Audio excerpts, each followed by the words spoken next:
Good evening, sports fans, and welcome to Red Sox Digest, the podcast that pairs Boston baseball heartbreak with sarcasm, spreadsheets, and sound quality that's good enough to get us yelled at on Reddit. I'm Jim Dalfino, your host and reluctant optimist, here to guide you through yet another emotional audit of our beloved mess at Fenway. Joining me tonight is a couple guys that need no interruption, but we'll start anyway. First up is Ther Doil, assistant principal, former pitcher, part-time Red Sox therapist. He's got kids and a bullpen worth of patience. And then we have Nick Face, the man who considers a defensive shift a personal insult and still believes that Dustin Pedroia is returning any minute now. He Let's get is. into it.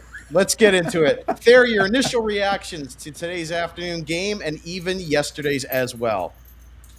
The last two games, just phenomenal. The fact that they're pitching, they're throwing fastballs again and not trying to spin everything. That for the most part they're playing defense. The at bats they're taking, although not as crisp as they were against the garbage pitching that we faced a couple weeks ago, they're still on point. They're moving the ball all over the field.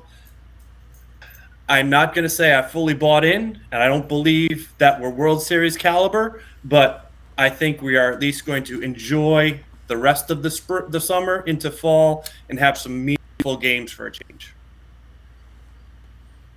Nick, your initial reactions of today's game and yesterday's game. Nobody on planet Earth was going to go for a 4-game sweep of the Tampa Rays, especially with just coming off the Washington series and then coming off Colorado. You're two of the worst teams in baseball. No one had this down. To get Thursday night's game, that was the most shocking, I think, for all of us. To see them get through that game, got that started off on the win column. The Friday night walk-off, that was just amazing. The Crochet, 1-0, a spectacular gem. And then today's 4-1 thumping to the Rays. Sedan, Raffaella, Garrett Crochet, Roman Anthony. Those are going to be household names for so long right now. I do want to tell you guys, I have some numbers. If you're playing the lottery tonight, I do want you to play the numbers 32 and 20. Do you know what those numbers are? Sure. At least play those numbers. That is the Red Sox record at home this season. That has been single-handedly one of the biggest changes and differences that this team has had right now, is them playing at home. We have known this team since 2021. I believe they had a winning record in 2021 at home, but 22, 23, and 24 were abysmal at home. They could not get the job done. First half this season, 32 and 20. These Red Sox fans, they're swinging Sweet Caroline right now, loud and clear. It's great to see. Mm-hmm. A 10-game winning streak helps with that too. Oh, big time. You know, it's funny because a lot of people, railroad me on Twitter because I'm so negative with the Red Sox. And here's the thing. The reality is I'm totally not. I love it when they win. I want to win. I'm tired of losing, and I'm tired of not spending good money on good players and trying to find diamonds in the rough. I want to murder every other team that's out there. Games like this over the last 10 days have been the most fun since 21. I mean, in my opinion. And then from beyond that was 2018. I mean, it's like you sit there and you say, I start giggling because it's like sometimes I can't believe what I'm seeing. Like that Raffaella home run today, which we'll get into in just a minute. Unbelievable. I mean, it's so fun to watch this team just destroy other teams and just keep winning and winning and winning. And it's like a drug, and you can continue to keep loving it. A 10-game winning streak, winning solves all problems. It really does. It makes everybody happier. You consider the Devers trade and how all that went down. And of course, everybody's saying, we're not going to miss him. We're not going to miss him. I hope they're right. I hope maybe some things in that clubhouse have clicked and we'll go from there. That's my opening take. But here we go. So first thing that I want to talk about is Sedan Raffiella's all-around impact. So his sixth inning home run tonight wasn't just clutch; it flipped the mood inside Fenway, like someone hit the sarcasm switch to hope. And the sliding grab in center yesterday, it's almost like art with him. He's making pitchers look better. He's turning hits into outs, and he's given the roster something that it hasn't had all year: consistency. Nick, I'll start with you. Is Raffaella officially the heartbeat of this team now? And do you trust him to keep this up throughout the dog days of summer? Offensively, he is the heartbeat of this team, 1,000% right now. I mean, what a world we're living in right now with Sedan Raffaella. How about today's other play in the field, where he almost went and made the trap play in center field, came up firing, threw the ball over to third, and the runner was out. It was just stunning. Between luck coming up, all things Red Sox right now, it's just amazing. I mean, Simpson's not running hard is insane. If that was my guy, if I was the manager, he would have been benched right away.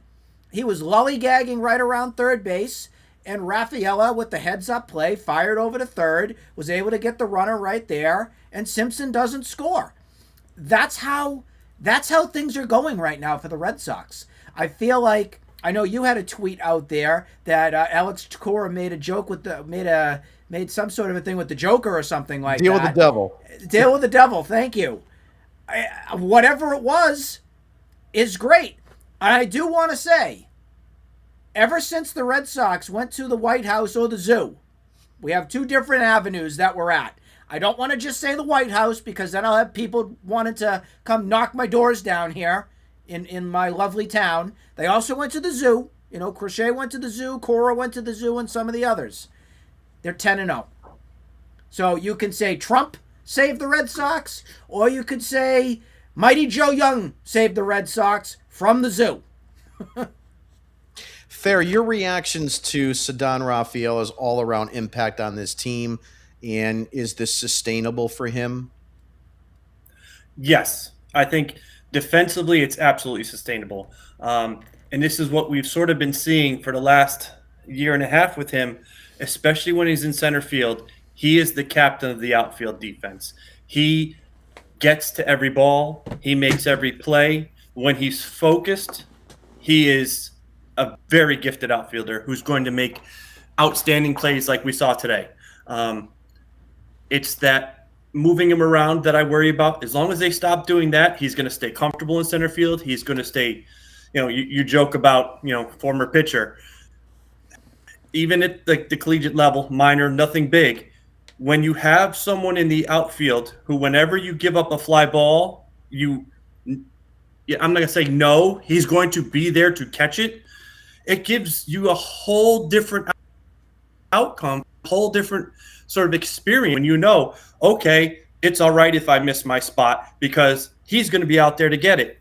That does so much for the confidence of your pitchers. And offensively, he's got the most. Anthony's a tremendous ball player.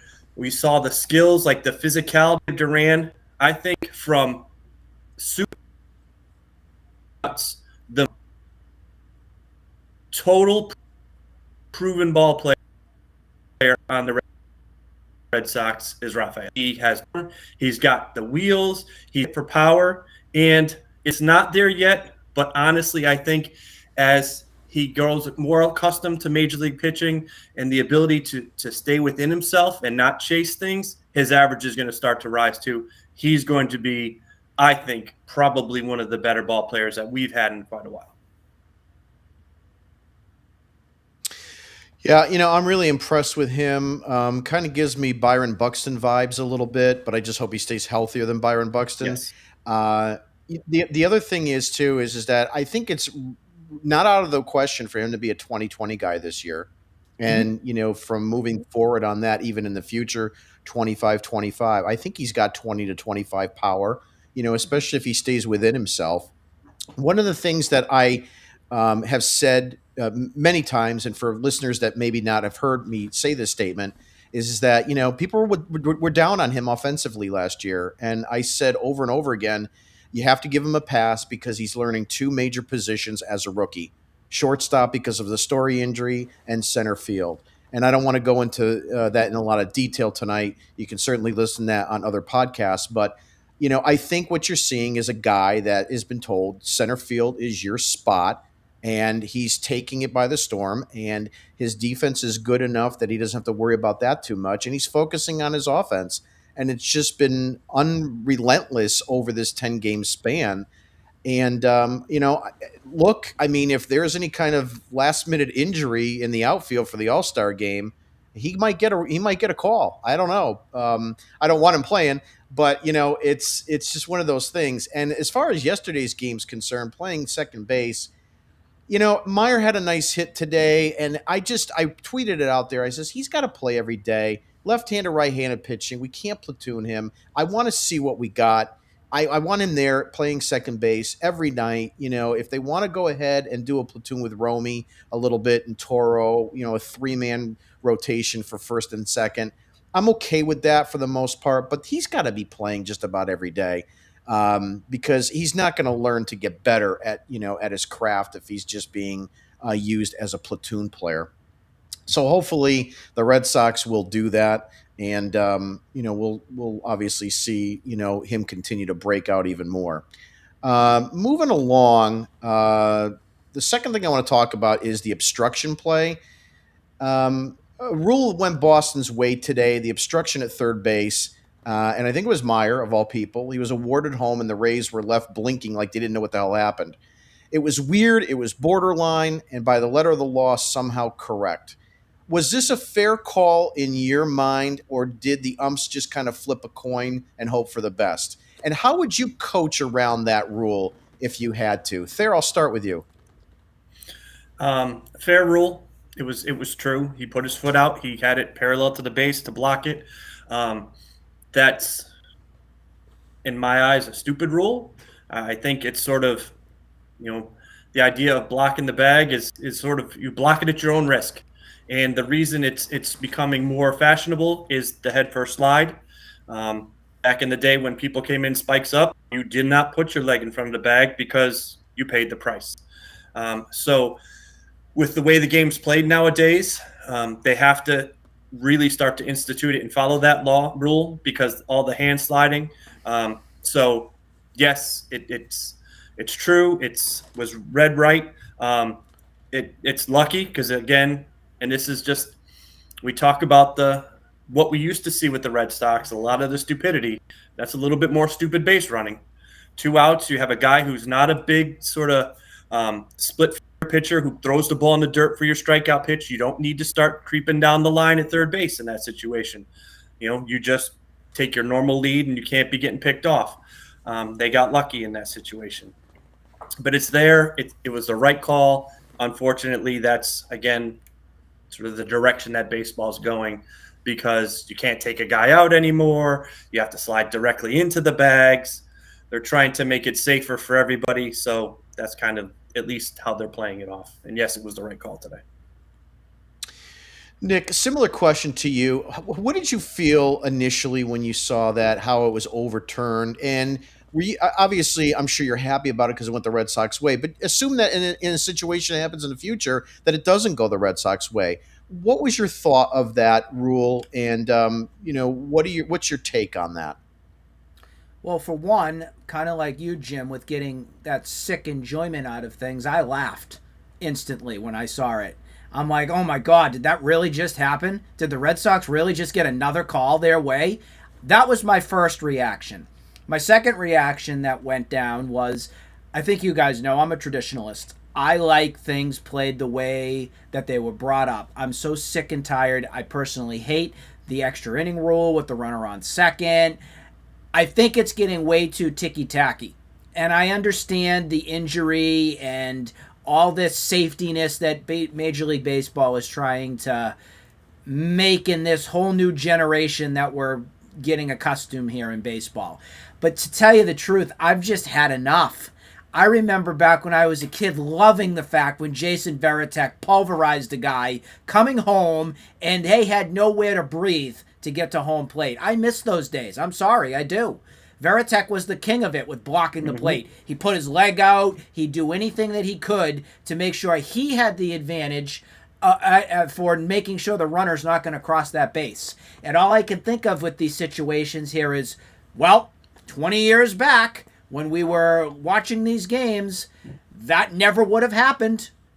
It very well could have been and should have been, in a way, 1-0 Rays at the time. But to our advantage there, the umpire did, again, because it's the rule right now with obstruction, did make the correct call. I can't get on the umpire by saying he was being bigger than the game. I can't do that because that is the correct call now in this game, and I don't like it.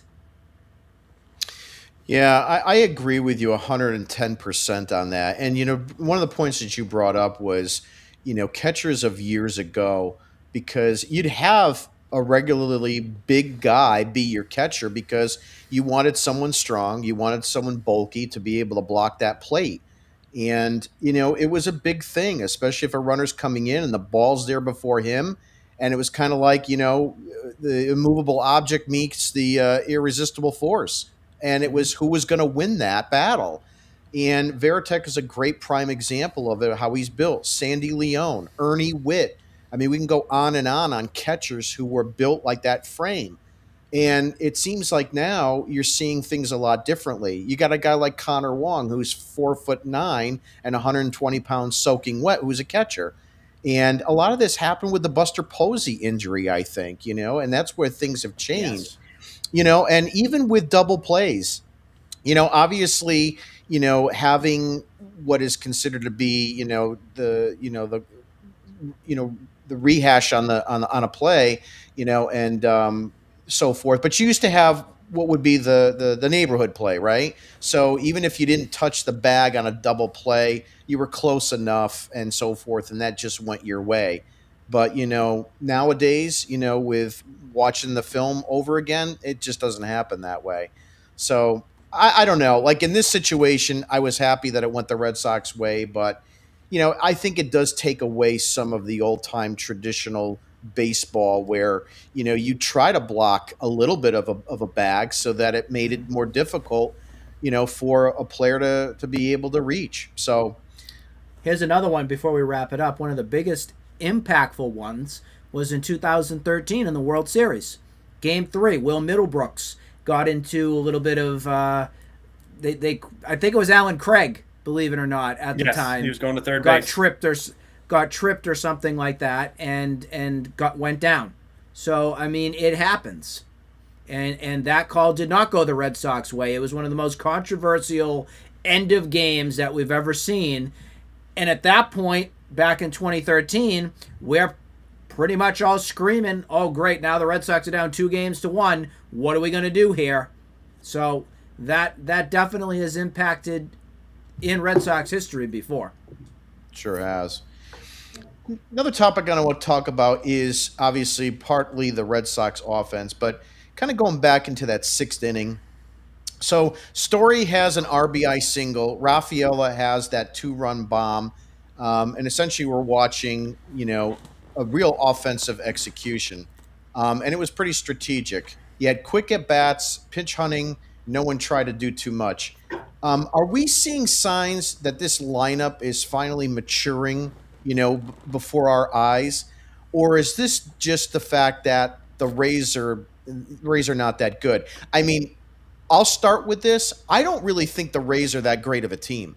I put this out in our chat, and a couple people said yes or no. But, I mean, I understand that they were ahead of us for a majority of the season, and they're kind of like quietly, been hanging around. But, outside of a couple guys, and, of course, they don't have their full rotation with McClanahan and so forth. But I don't know. They don't really – and, again, I'm not saying it because we won, 8 games against them this season, but they don't scare me. Nick, I'll start with you. It's a different kind of Rays team. It really is. They don't scare me either. I mean, I know it's a results business, and the Red Sox have had the upper hand. Kevin Cash has a little bit of play as manager. I thought he got out-managed every bit of the way against Cora this weekend. I think a lot of it. McClanahan's down for them. They don't have Randy Arozarena anymore. That was another big guy that they had before. We all know about their criminal, so we're not going to talk about him. And it's just this is who the Rays are. I'm not thoroughly impressed with what they have. They always find a way though to stay in it, somehow, some way with their philosophy from everything. But I think overall, when you look at the team as a whole from the Red Sox, again, this was another one of those confidence building series. And by sweeping the Rays here, the Red Sox have really come together and started to believe in themselves. I think no matter who the competition or who the talent is, we have to look at that scope to see how this team has been identifying themselves. This Red Sox team has an identity now, guys. They do. Whether it was from trading Devers or just coming together and clicking as a unit, they are doing this right now. Is it sustainable? No. They are going to lose again, folks. I just want to make sure that that's crystal clear. They will lose. It's going to be a while because we have the All-Star break, but they will lose again. We have a very tough series coming up against the Cubs right after the All-Star break. You got the Dodgers mixed in there as well. This is not going to be the Washington, the Colorado, the Rays teams anymore. It's nut up or shut up time come Friday. So fasten your seatbelts. Ther, similar question. I'm going to rephrase it a little bit. Obviously, we had some really terrible competition, with the Reds, with Washington, and with Colorado. And we talked last week. We said, and I think you even wrote it, that, the season starts today, meaning Thursday. And this 4-game series, I think most of us thought we'd be lucky to win 2 out of the 4. And I kind of thought the Crochet and Bayo games gave us our best opportunity. Mm-hmm. Are the Rays not that great of a team, or are they a really good team and you beat a tough competitor? Your thoughts? We beat a tough competitor, but they're not a really great team. The Tampa Bay Rays are what the Tampa Bay Rays have always been. They are an analytical team that thrives on pitching. And now we've talked about it. Nick, brought up that, McClanahan, and there are guys that are hurt, but they still manage to put a roster of pitchers out there that are effective and challenging. They also have an offense that is very opportunistic. And Jim, we've talked about this forever. It always seems like the Rays beat you with 1 inning. They're going to get a few hits. You look at the box score and how the heck did we lose to these guys? They got 6 hits all game long. But 4 of them happened in the same inning that went along with the walk and that went along with an error. They are very opportunistic. They are the ultimate analytical team. They look for the true outcomes. They strike out, they walk, or they homer. There's not an awful lot in between.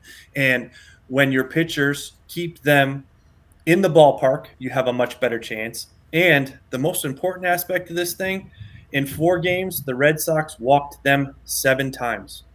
They did not receive a walk today. They did not receive a walk yesterday. And when you do not give the Rays extra opportunities, it's very difficult for them to manufacture runs because that's not what they do. And that's why we were able to beat them. When our pitching does that, it provides the opportunity for us to be successful. The Rays are a good ball club. We saw that with their defense.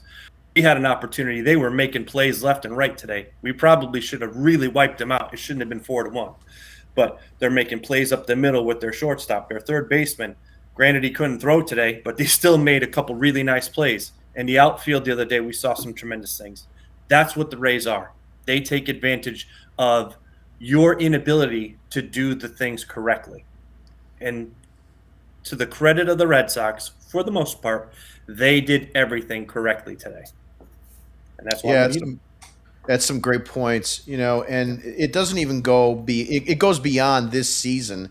Like you said, the Rays have been basically the mosquito of Major League Baseball. They're opportunistic, and they just kind of find ways to sting you in one little small inning, and it just changes the complexity of the game. And if you allow that to happen, you will lose. I mean, yesterday was a classic example.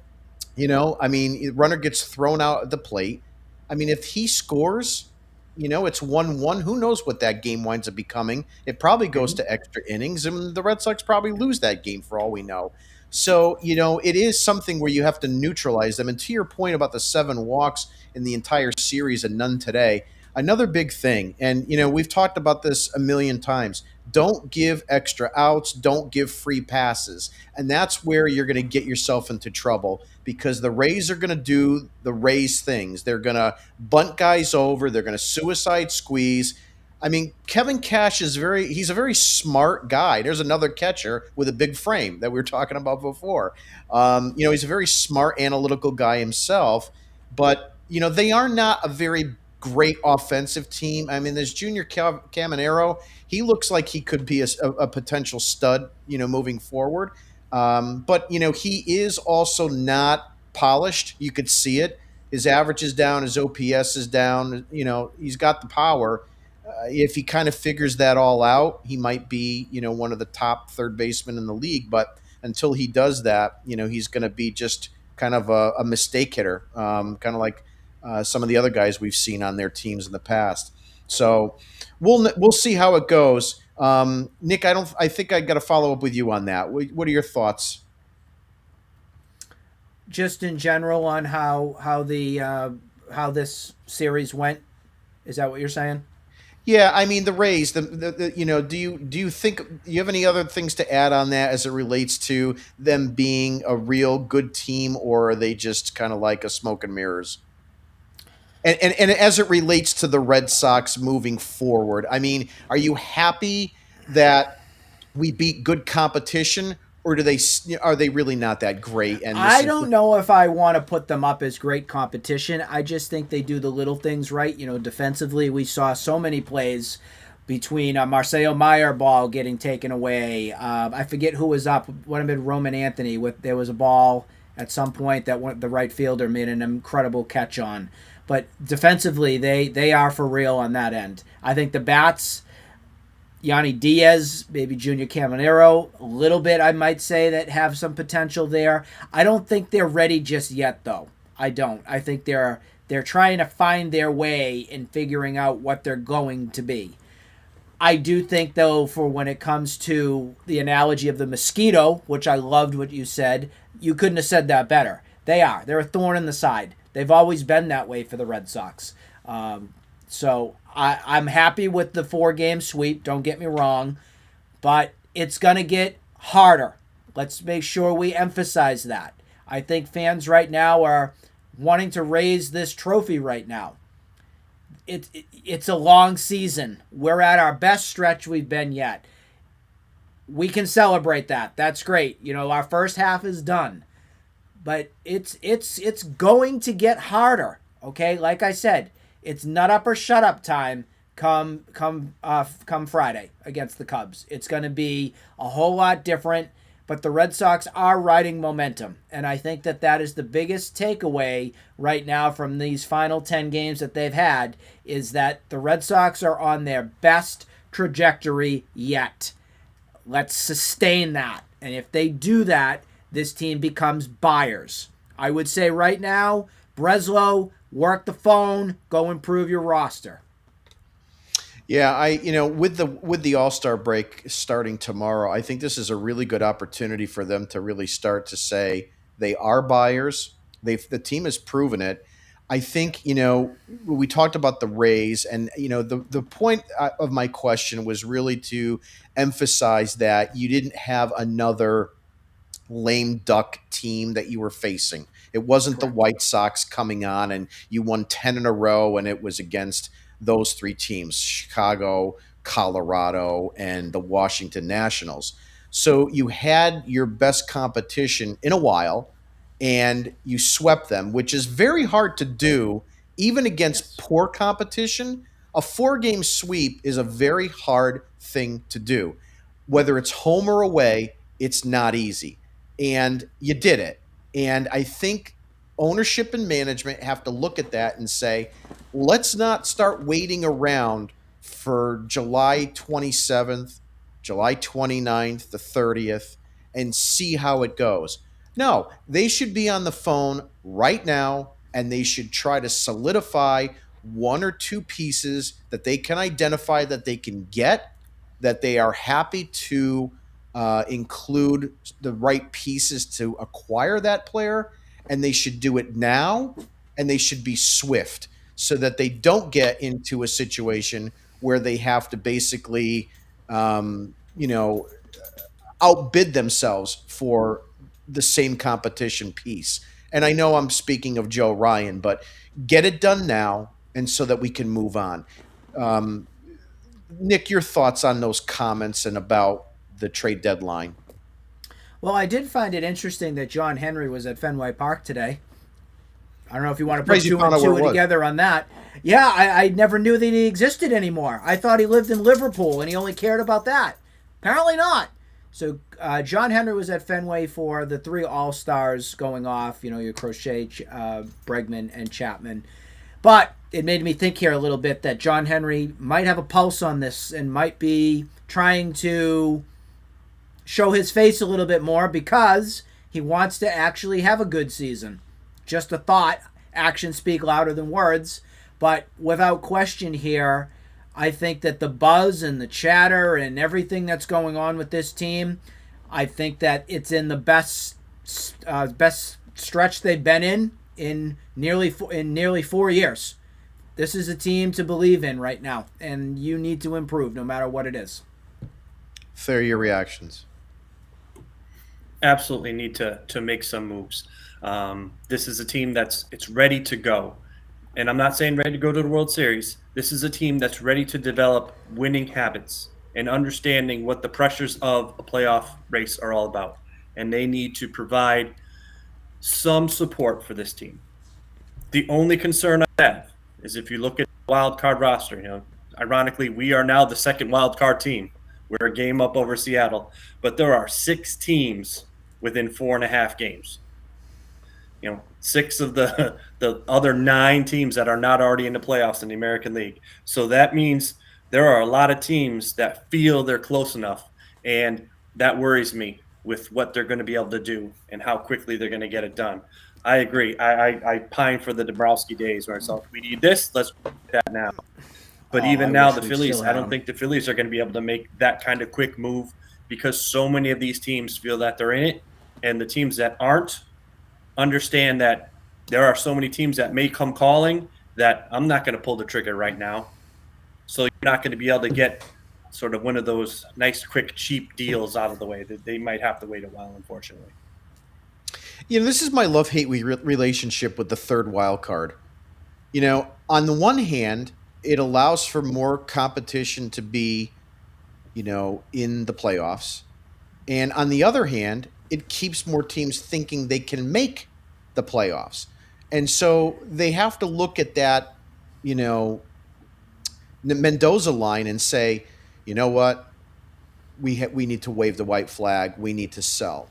And unfortunately, because you can make the playoffs now with less wins, and especially in this American League that is pretty god-awful, teams are not ready to wave that white flag that early.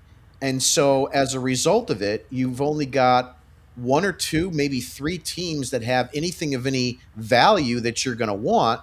And the aside that I want to put to that is I think it actually makes those players that are available even worse because now teams that think they're still in it don't sell.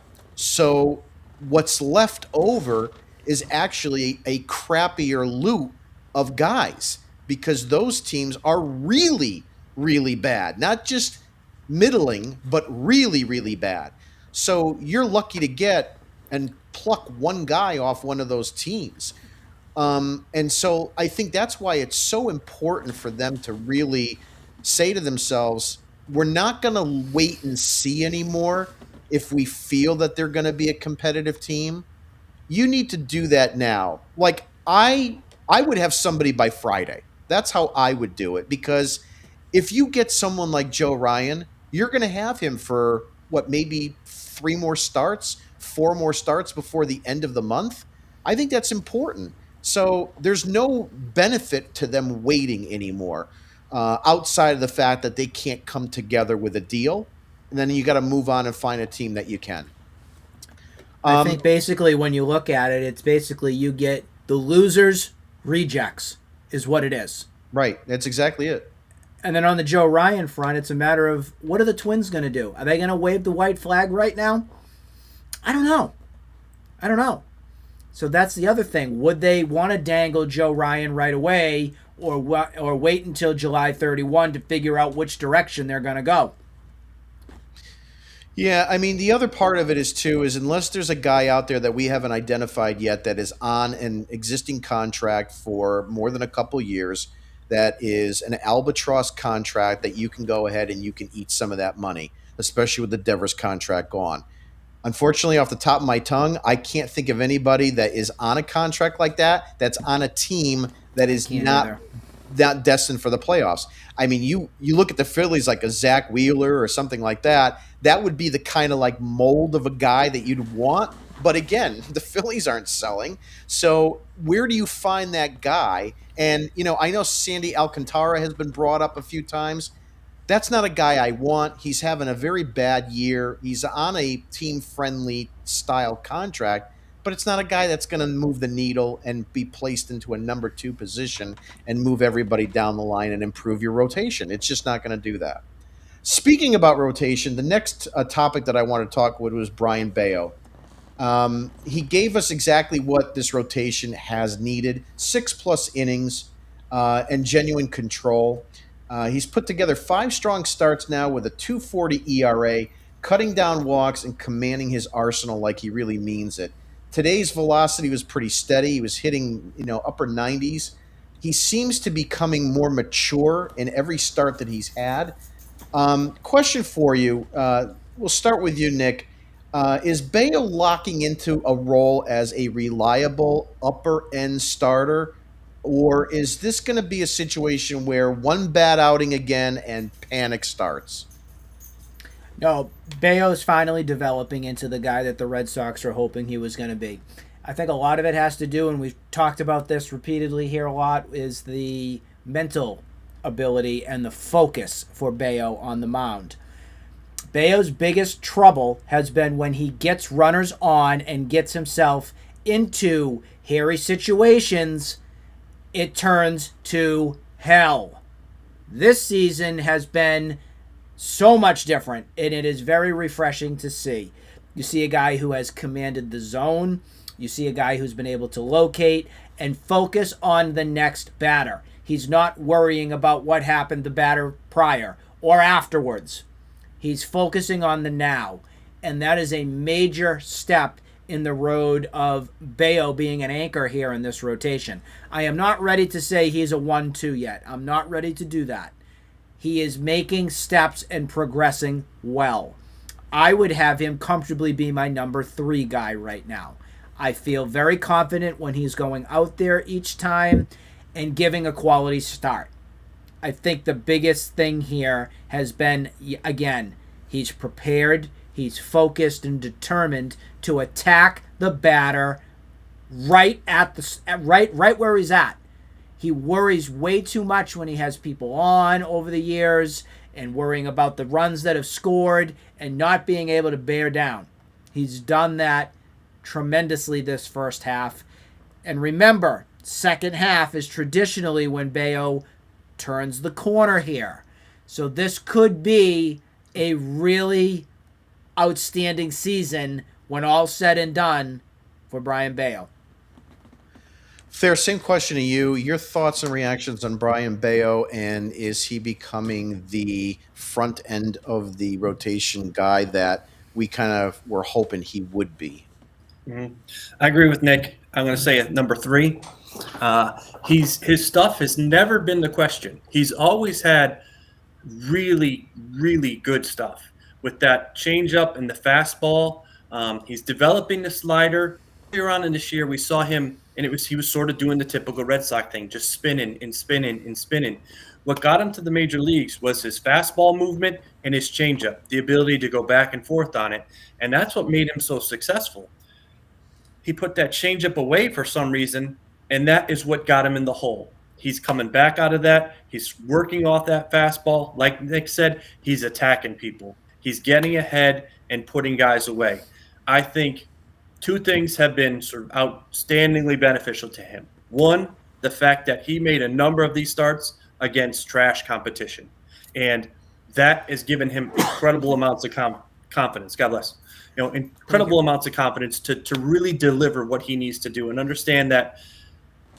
And this is the hardest thing for pitchers to remember. The batter is going to make an out 7 out of 10 times if they're outstanding. Outstanding. So as a pitcher, you're always trying to make your best pitch, but not to worry about not making that best pitch because they're not going to drill it every single time. They're going to not hit your mistakes all the time. That's been beneficial. And the other piece that's been the most beneficial to him is the defense. Gets back to that confidence we were talking about. Yeah. He knows now that when he gives up the fly ball, they're going to catch it for the most part. When the ball's on the ground, his team is going to make the plays. He's confident enough to work within the strike zone, knowing that he can pitch to contact. And by pitching to contact, he's reducing the number of pitches he's throwing, which keeps him stronger throughout the game, which allows him to go longer, which gives him that ability to kind of hold back. He doesn't need to throw the 97, 98 mile an hour fastball all the time. He can live around 95, but no, he has that different gear when he needs it. And that's been the most beneficial thing I've seen this year for Bayo. And like Nick said, physicality has never been his issue. It's between the ears. When he's focused and in tune, he's on point. And I think Narvaez has been really beneficial for him today. Granted, Absolutely. Wong did a very nice job today. I didn't see an awful lot of shaking. The two of them seemed to be on the same page, which was nice. But I think Bayo in particular has really benefited from having Narvaez. One of the things about Bayo that I've noticed this year is that leap in maturity. So if you remember a play that happened in today's game, I think there was a comebacker and he got a glove on it and then it went towards Story and the runner got on base. And you looked at his face and it kind of reminded me of Happy Gilmore, the movie. When Happy Gilmore would get pissed off, he would go ahead and try to slam, his hockey stick and everything like that. And the one time he contained himself, the announcer said, "Wait, what's this? Is this a new Happy Gilmore?" And it's the first thing I thought about when I saw that happen. And I'm like, he's kind of learning to contain himself, stay within himself, show that side of maturity, and that's what he's going to need moving forward to be an effective starter and be able to shake off that. And the other thing that I thought about was Mariano Rivera, and I know it's not apples to apples here, but he was a closer. Bayo's not, but just bear with me for 1 minute. They asked Mariano Rivera, says, "What's the number one thing you need to do being a closer when you give up the game?" And he says, "Have a very quick short-term memory." And the idea here is that if Bayo can just kind of forget about those little intangibles when something bad happens, concentrate on the next batter, and to your point there too, knowing that your defense has got your back, he's going to be a more effective quality starter. Nick, I think you wanted to chime in. So what you're basically saying here is Alex Cora is Chubbs? Maybe that's Bailey. I had to. Oh, that's Bailey. That's right. It's Bailey. No, Alex Cora's the grandmother. Yeah, right. That's great. Next topic. Damn alligator. Next topic is, well, I'll open it up to you guys. Instead, since it's the day before the All-Star break, I was going to do a little bit more on the Rays, but I'll open up to you almost as closing thoughts. So, Ther, take us through a topic that you would like to mention as it relates to the first half, second half, or your thoughts or whatnot. What I am thoroughly enjoying is that we are talking about the baseball that's being played on the field. We're talking about the games. We're criticizing plays. We are commending plays. We haven't really done this since 21. The team hasn't been in a place where we've cared enough. And I was going to say it earlier when you were talking, that as we're watching the game, we're watching the games now with interest. I'm a lifelong Red Sox fan, and I'm going to admit that last year and the beginning of this year, I was watching the games almost haphazardly. If they're on, I'm going to watch them. I'm not going to pay much attention. I'm not shocked when they're getting picked off, when they're making stupid base running mistakes. They're making terrible defensive plays. They're up there striking out 15 times in a game, because that's what they were doing. They were losing the interest of the fans. The games didn't matter. All that we talked about was how we wanted to have them sell the team. We wanted people fired. We wanted guys DFA'd. Now we're actually back to talking about the game and how important it was that when Raffaella didn't actually make the catch, he was in tune enough to come up throwing to third base. The fact that the runner was coming home, just had an absolute horrendous play of stopping, that just adds bonus to it. Like, the play was amazing that he didn't make the catch, but was close enough to making that catch. Comes up, has the wherewithal to make the throw to third base right on the money to get the runner. That should have been 1-0, but he stopped it. The bonus was the fact that we had the stupid base runner going home. That went our way.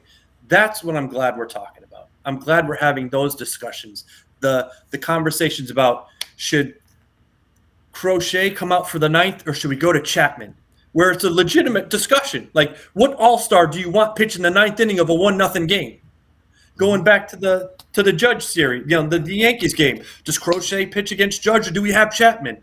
We really haven't had those discussions in a very long time, because it used to be, of course, we want the starting pitcher to come, because the guys we have in the bullpen are gutless bums, and it doesn't matter who's coming out. Now we have players that are living up to their potential, and we're finally talking baseball as opposed to just the nonsense that was going on for the last 2-3 years. Yeah, excellent points. Nick, your final thoughts and reactions. I echo what Thayer says as well. It's been nice to have something to enjoy watching, but I do want to emphasize that I believe that this change in direction was triggered in a couple different facets. So number one, the boldest decision of all was telling Devers to go pack his bags and you're out. Okay, that takes a lot of, number one, being bold from Breslow to do, and making it happen. I still don't like the package and everything that we got for Devers, but it's making me more and more interested to see if Devers really was this big issue with this team, and now they're trying to really work on finding their identity. They're at that piece right now.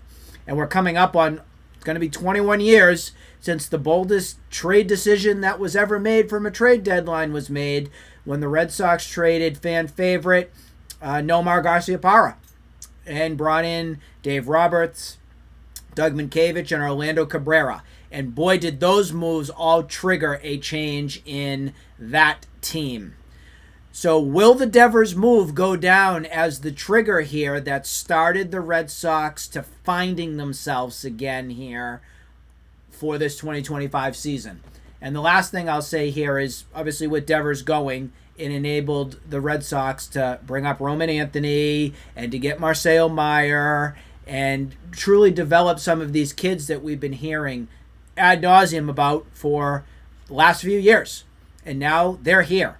Now we're able to see and witness what their real talent is.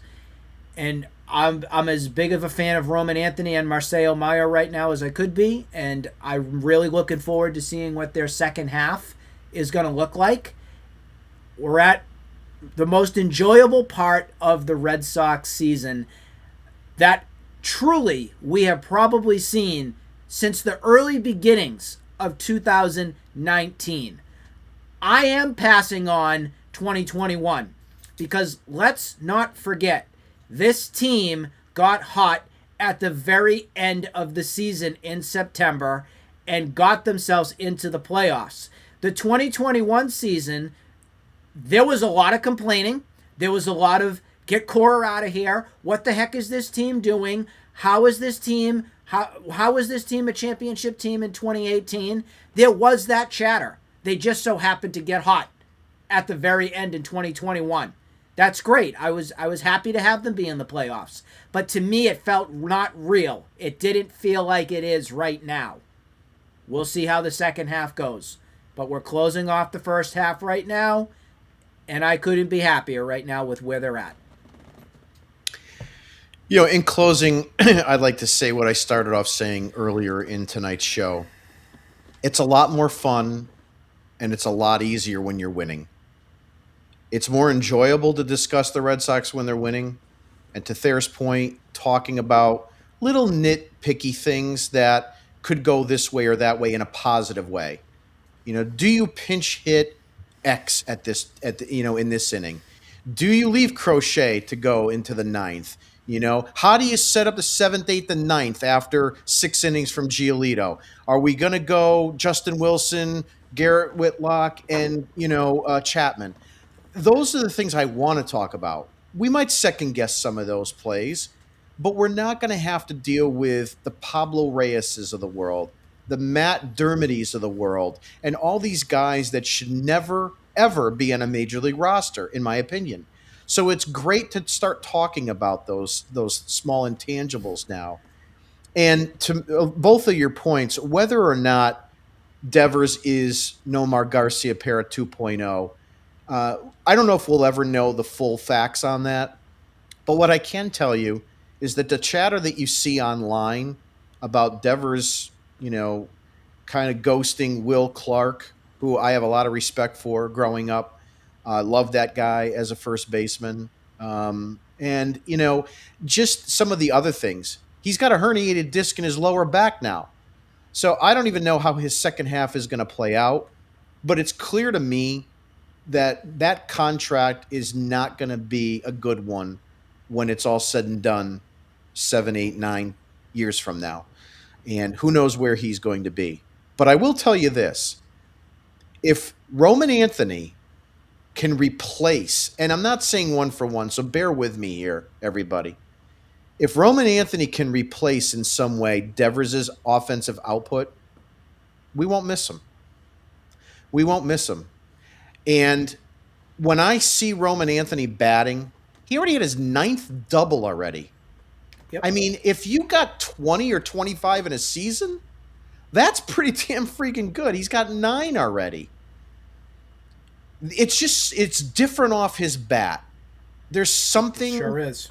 There's something Manny-ish about it, David about it. There's something about how it comes off his bat that's just different. And I would have loved for Christian Campbell to really been, somebody that locked in right away and has been a staple. And he may be in the future. But to Nick's point, seeing guys like Anthony, Navarez, Mayer, and maybe changing the culture of this club, I don't know. If Devers was still here, were they 10-0? I don't know. It'd be interesting to see. But I can tell you this. It's fun talking about winning again, and I want to see them go out and get 1, 2 guys that are going to impact this team, whether it be a number 2 starter, maybe another bat, I don't know. But they're going to have to do something to show this team that they are with them and they are going for it, because I think they can get in. I'm pretty confident they can get in, and I think they could make some noise in the playoffs too. Because, again, it's not about just being the 3rd wild card or 2nd wild card. The American League is not that great, and I think they could make some noise in that playoffs. I don't know about the National League, if they were to make it to a World Series or not, but I think they could make some noise in the early part of the playoffs. So with that being said, I'm going to call it for tonight. I'd like to thank Nick and Ther for being on with me. This was a fun one. I'm giddy as a schoolboy, as they all say, and I'm hoping, for some great output in the second half. If anything major happens between now and our next show scheduled for Friday, if there's any kind of major trades, we'll have an emergency podcast to share with you guys our breakdowns. But other than that, we'll see you on Friday. Have a great week. I hope you guys enjoy the All-Star game if you're going to watch, and we will see you on Friday. Have a good week, everybody.